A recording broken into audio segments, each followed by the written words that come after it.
ask to a Pakistani whether you lost or won, you say we must have won only. Unfortunately, our own people. भारतीय सेना के दो बयानों ने पूरे देश को झकझोर कर रख दिया है। भारत के ही कुछ लोगों की वजह से सेना को जो बोलना पड़ गया है, उसे सुनकर पूरे देश की आंखें शर्म से झुक जानी चाहिए। हमें खुद से सवाल पूछना चाहिए कि हमारी सेना को ऐसा क्यों बोलना पड़ रहा है। दोनों बयान सुनकर आपको लग जाएगा कि कैसे पाकिस्तान और भारत के दुश्मन हारने के बाद भी नैरेटिव और इंफॉर्मेशन वॉर में जीत गए, लेकिन चंद घंटों में पाकिस्तान के 11 एयरबेस, 5 लड़ाकू विमान और 1 एयरक्राफ्ट को मार गिराने वाली भारतीय सेना को अभी भी साबित करना पड़ रहा है कि जंग भारत ने जीती है। एक्सपर्ट्स का मानना है कि इसमें सबसे बड़ा योगदान विपक्षी पार्टियों का है, एजेंडा चलाने वाले यूट्यूब पत्रकारों का है, इंस्टाग्राम पर भारत विरोधी नैरेटिव चलाने वाले छपरी इन्फ्लुएंसर्स का है।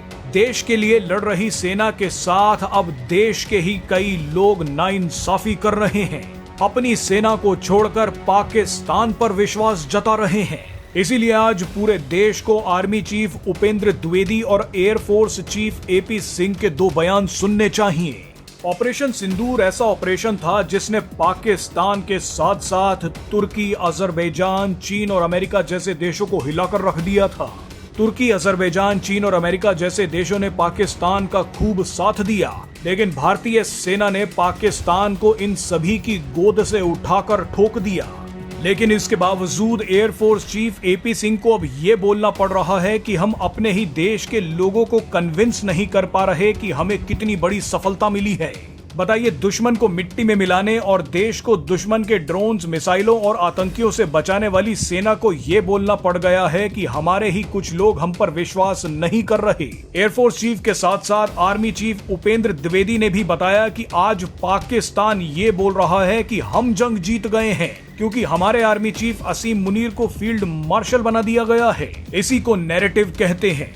हारने वाला जीत की खुशियां मना रहा है और भारतीय सेना का मनोबल तोड़ने के लिए सबूत मांगे जा रहे हैं। बोला जा रहा है कि पीएम मोदी ने अपनी छवि सुधारने के लिए सेना का इस्तेमाल किया है। कांग्रेस के नेता पाकिस्तान को क्लीन चिट दे रहे हैं। सबसे हैरानी वाली बात तो यह है कि भारतीय सेना ने पाकिस्तान के 6 विमान गिरा दिए, लेकिन कई यूट्यूब पत्रकार इस पर खामोश हैं।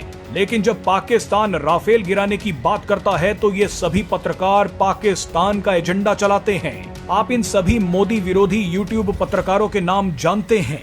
पीएम मोदी का विरोध करते करते ये सभी यूट्यूब पत्रकार पाकिस्तान का एजेंडा चला रहे हैं, भारतीय सेना का मनोबल तोड़ रहे हैं, चीन और अमेरिका जैसे देशों के नैरेटिव भारत के खिलाफ चला रहे हैं। बहरहाल आज आपको आर्मी चीफ उपेंद्र द्विवेदी और एयरफोर्स चीफ एपी सिंह के ये बयान सुनने चाहिए। अपने घर में एक एक व्यक्ति को भी सुनवाने चाहिए, क्योंकि हमारी कमी की वजह से ही आज सेना को ये बयान देना पड़ रहा है। If you ask to a Pakistani whether you lost or won, you say my chief has become field marshal. We must have won only. That's why he has become field marshal. And in Balakot, we could not get anything from inside, and it became a big issue, trying to tell our own people, unfortunately our own people, as to what we have been able to achieve. We had intelligence of what has gone on inside. We had intelligence of, human kind of intelligence, where we had very clear picture of inside in terms of there has been huge damage. There have been so many terrorists which have been utilized. But we could not convince our own people that, look, we have achieved that.